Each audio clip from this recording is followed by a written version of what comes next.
नाही त्यांना सांग. तू माझ्या फ्रेममध्ये नको प्लीज, माझा लाईव्ह सुरू आहे. हां बस झालं, बस बस बस बस.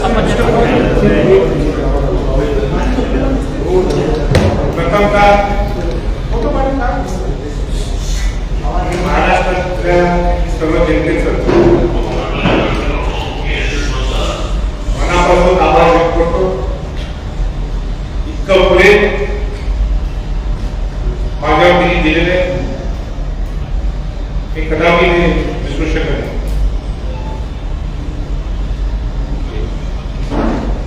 माझी राज्यसेवेची कार्यकाळ संपल्यानंतर पुढची राजकीय दिशा कशी असणार म्हणून मी 12 मेला पुण्यात मागे 2 राजकीय निर्णय घेतले गेले होते.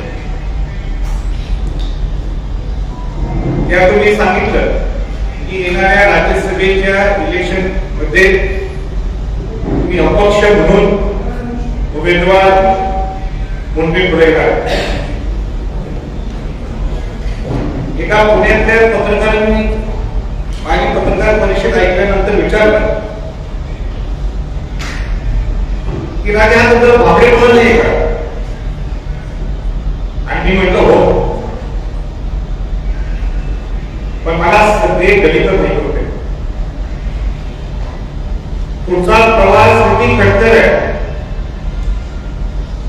पण मला सुद्धा स्वतः पाहायचं होतं, स्वतः अनुभवायचं होतं की त्यांनी प्रामाणिकपणाने हे 15 ते 20 वर्ष घर सोडून नवीन राजवाडा सोडून मी काम करतोय समाजासाठी. पूर्ण महाराष्ट्र पिंजून काढलेला आहे. खासदारकी असताना सुद्धा कुणी मला पाठवलं ते न पाहता समाजाची प्रांजळपणाने प्रामाणिकपणाने भूमिका नेहमी मांडत होतो. आणि ही सगळी पार्श्वभूमी पाहून मला असं वाटलं आणि मी आव्हान केलं की सगळ्या पक्षातल्या लोकांनी मला राज्यसभेत पाठवून द्यावं.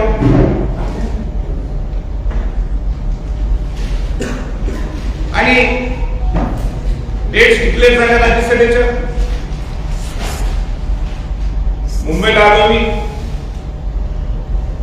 आणि जे मी आता बोलणार आहे माझी बोलायची मुलीची इच्छा नाहीये, माझा स्वभाव तो नाही, माझ्या रक्तात ते नाही, माझ्या तत्वात ते नाही, पण मला आज बोलायचंय. आणि जे बोलायच्या अगोदर मला सुरुवात करायची आहे, मी मुख्यमंत्री उद्धव ठाकरेंना सांगू इच्छितो आपण कुठल्याही छत्रपती शिवाजी महाराजांचं स्मारक असेल, छत्रपती शिवाजी महाराजांचा पुतळा असेल, आपण दोघांनी तिथं जायचं, दोघांनी शिवाजी महाराजांना स्मरण करायचं. आणि जर का संभाजी छत्रपती खोटा बोलत असेल तर तुम्ही सांगायला पाहिजे.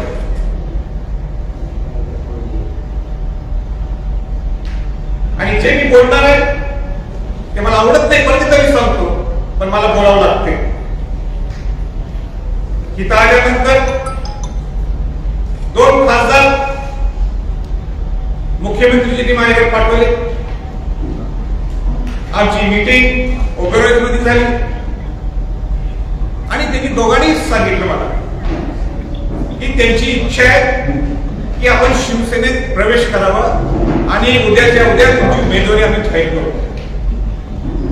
पण मी त्याला स्पष्टपणाने सांगितलं मी इलेक्शन अपक्ष म्हणून लढवणार आहोत, मी शिवसेनेत प्रवेश करू शकत नाही. त्याच्यानंतर 1-2 दिवसांनी खुद्द मुख्यमंत्र्यांनी मला फोन केला आणि मुख्यमंत्र्यांनी मला निमंत्रित केलं. आपण वर्षावर आला तर आपण चर्चा करू शकतो. आणि मी सुद्धा लोकशाहीचं जे मुख्यमंत्री पद हे केंद्रस्थान असते आणि म्हणून मुख्यमंत्री उद्धवजी ठाकरेंना मी भेटायला गेलो. तिथे 3 मुद्दे नुसते डिस्कस झाले. पहिला मुद्दा त्यांनी सुरू केला आणि त्यांनी मला सांगितलं की आम्हाला छत्रपतींना बाजूला ठेवायचं नाही, छत्रपती आमच्या बरोबर पाहिजे. आणि म्हणून त्यांचा पहिला प्रस्ताव होता की आपण शिवसेनेत प्रवेश करा. तर मी त्यांना स्पष्टपणे सांगितलं मी अपक्ष म्हणून इलेक्शन लढवणार आहे. सगळ्या पक्षातल्या लोकांनी मला मदत करावी आणि म्हणून त्या मिनिटालाच मी ते प्रपोजल नाही म्हणून सांगितलं. मग मी त्यांना म्हटलं माझ्याकडे एक प्रस्ताव आहे आणि तो प्रस्ताव म्हणजे शिवसेनेची ही सीट आहे असं ते म्हणतात. तसा त्यांच्याकडे एवढा पूर्ण कोटा नाहीये तरी त्यांच्यातलं महाविकास आघाडीची अंडरस्टँडिंग आहे की ही सीट त्यांची आहे. तरी मी त्यांना प्रस्ताव सांगितला की शिवसेनेच्या माध्यमातून महाविकास आघाडी पुरस्कृत अपक्ष उमेदवार मला करा. उद्धवजींनी मुख्यमंत्र्यांनी विचार केला आणि त्यांनी मला सांगितलं ते राज्य शक्य होणार नाही. पण बघा मी काय म्हणतो, पण महाविकास आघाडीच्या वतीनं शिवसेना पुरस्कृत अपक्ष उमेदवार आम्ही तुम्हाला करायला आमची तयारी आहे. हे कोणाचे वाक्य, हे त्यांचे वाक्य, हे माझे वाक्य नाही. तरी मी मान्य केले नाही. पण मी म्हटलं त्याला तुम्ही सुद्धा दोन दिवस विचार करा, मी सुद्धा 2 दिवस विचार करतो आणि आपण परत येऊ. 2 दिवसानंतर त्यांच्या मंत्री महोदयाचा मला फोन आला की मुख्यमंत्र्यांनी राजे आपल्याशी चर्चा करायला सांगितलेली आहे. कुठला तरी मध्यम सुवर्ण मध्यम मार्ग काढू पण आम्हाला तुम्हाला उमेदवारी अपक्ष उमेदवारी पुरस्कृत उमेदवारी द्यायची आहे. आणि म्हणून आमची बैठक सुरू झाली मंत्र्यांच्या घरी आणि तिथून मी गेलो ओव्हरऑलला. ड्राफ्ट तयार झाला. ड्राफ्ट मुख्यमंत्र्यांनी दिलेल्या सूचना आणि मी दिलेल्या सूचना ह्या दोन्हीचा मार्ग काढून ड्राफ्ट तयार झाला. आणि ड्राफ्ट तयार झाल्यानंतर तो ड्राफ्ट माझ्या मोबाईल मध्ये आहे. सगळं ड्राफ्ट माझ्या मोबाईल मध्ये हस्तलिखित मंत्र्यांच्या अक्षरात आणि जे तिकडे पाठवले त्यांच्याकडे जे काही मेसेज आले ते सगळे माझ्याकडे. तिथून शिष्टमंडळ आलं ओबेडमध्ये भेटायला. त्यामध्ये एक मंत्री होते, एक त्यांचे जवळचे स्नेही होते आणि एक खासदार सुद्धा होते. तर त्याच्या स्नेहीने मला सांगितलं मीटिंग सुरू व्हायच्या अगोदरच की आपण आजही मुख्यमंत्र्यांची इच्छा आहे की तुम्ही शिवसेनेत प्रवेश करावा. मी त्याला हात जोडून नमस्कार केला आणि सांगितलं कसं जर असेल मीटिंग संपली मला पुढे जायचंच नाही, माझी भूमिका क्लिअर आहे. मग मंत्री महोदयांनी आणि खासदारांनी सांगितलं नाही राजे हा ड्राफ्ट प्रत्येक आपण वाचू, त्याच्यात काही चेंजेस असल्यास सांगा आणि तो हा फायनल ड्राफ्ट म्हणून आपण स्टँड करू. तो ड्राफ्ट वाचला त्याच्यात एक शब्द इकडे तिकडे होता. तो शब्द काय होता मला सांगायचं नाही पण तो शब्द चेंज केला. मंत्री महोदयांनी खासदारांनी सांगितलं हा ड्राफ्ट फायनल आणि हे सगळे तिथून निघून गेले. आता एवढं सगळं शब्द दिल्यानंतर मी काय केलं, मी निघालो कोल्हापूरला. माझे सुद्धा डॉक्युमेंट सगळ्या सह्या करायचे होते. डॉक्युमेंटेशन तयार करायचं झालंय ते सीए आणि वकिलांची चेक करायचं म्हणून गेलो. कोल्हापूरला जाताना नवीन बातम्या मी बघायला होतो की वर्षावर शिवबंधन, उद्या प्रवेश. कोल्हापूरला गेल्यानंतर समजलं की उमेदवारी संजय पवार जे आमच्या कोल्हापूरचा माझा कार्यकर्ता लाडका कार्यकर्ता मला तो त्याला उमेदवारी जाहीर केली. मी ज्या खासदारांना जे तो त्याला फोन केला काय प्रकार चाललंय तेही गप झाले, काय बोलू शकले नाही. मंत्री महोदयांना फोन केला ते काय प्रकार आहे तेही काही बोलू शकले नाही. मुख्यमंत्र्यांना फोन लावला त्यांनी काय फोन माझा घेतला नाही. पण मला इतकं वाईट वाटते की मुख्यमंत्र्यांच्याकडे ही अपेक्षा नव्हती की त्यांनी दिलेला शब्द माझा बोलला. असो, स्वराज्य बांधून लढण्यासाठी मी आता सज्ज झालो.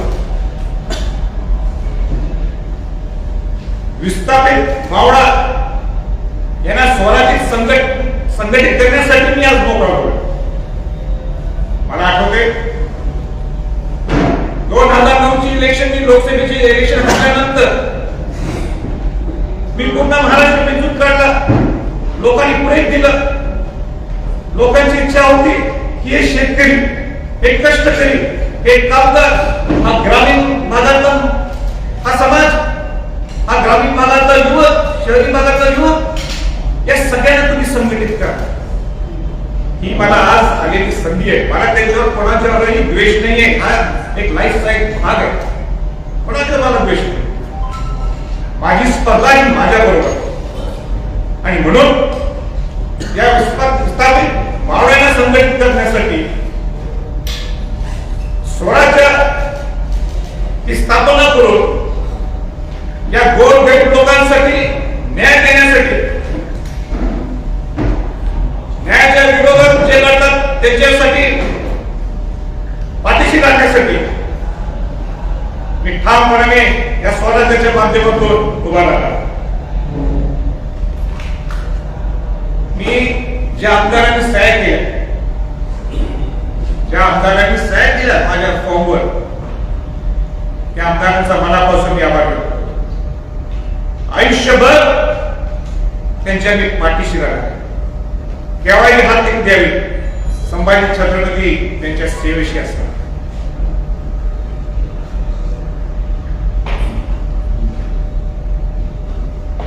शिवसेनेने मला ऑफर दिली, तुम्ही पक्षात प्रवेश करा खासदार, लगेच मी घेऊ शकलो असतो. पण मी सांगितलं होतं की मी त्याच्यात जाणार नाही. कालपासून अनेक आमदारांचे फोन आहेत की राज्यात कुठल्याही परिस्थितीत ही इलेक्शन लढवायची. पण मला पूर्ण कल्पना आहे की ह्याच्यात निश्चित घोडेबाजार होणार. आणि घोडेबाजारसाठी ही माझी उमेदवारी नाहीये. माझी उमेदवारी ह्याच्यासाठी होती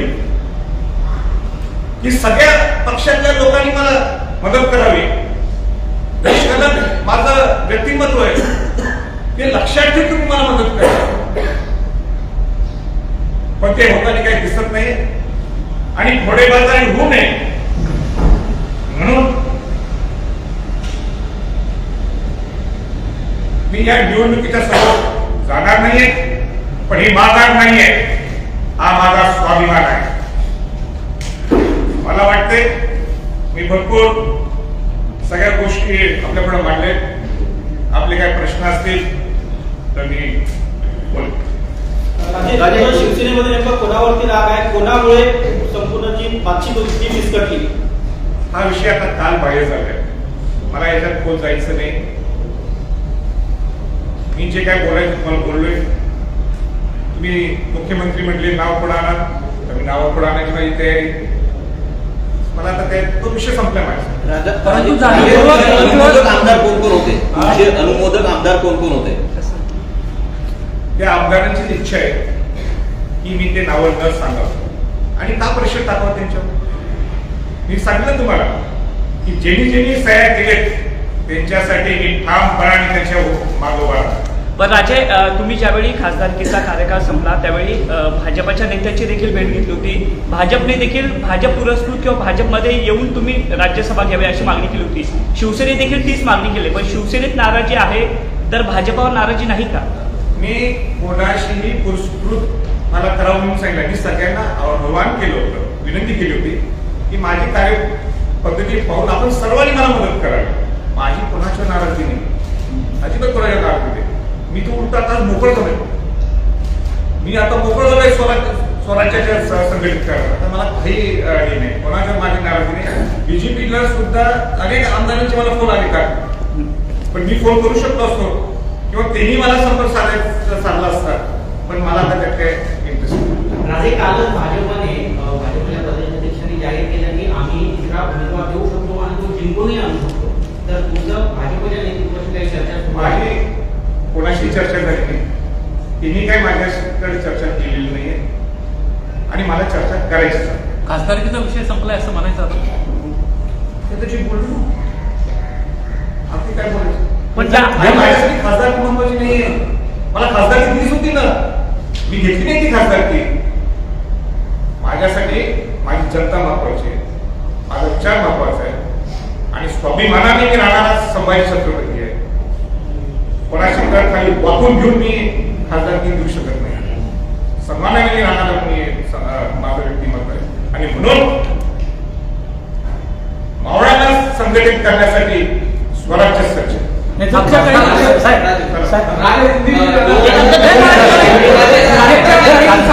मागच्या काही दिवसांमध्ये तुम्ही जे आंदोलन केलं होतं, खास करून मोठ्या प्रमाणात तुम्हाला आश्वासनं देखील देण्यात आली होती. त्या मागण्यांसंदर्भामध्ये मंत्री स्वतः आले होत्या. स्वराज्याच्या माध्यमातून अनेक विषय पुढे स्वराज्य संघटनेचा आता पुढची राजकीय वाटचाल कशी असणार आहे? पक्षात त्याचं रूपांतर होणार आहे का? स्वराज्य या मिनिटाला नुसतं स्वराज्य ही संघटना आहे. स्वराज्य ही संघटना स्ट्रॉंग करणार आहे मी आणि पूर्ण महाराष्ट्र पिंजून काढण्यासाठी मी सज्ज. मला लोकांनी लोक एवढे मला प्रेम देतात, त्या प्रेमापोटी मी पूर्ण पाहिजे 2009 कसं फिरलो तसं परत महाराष्ट्र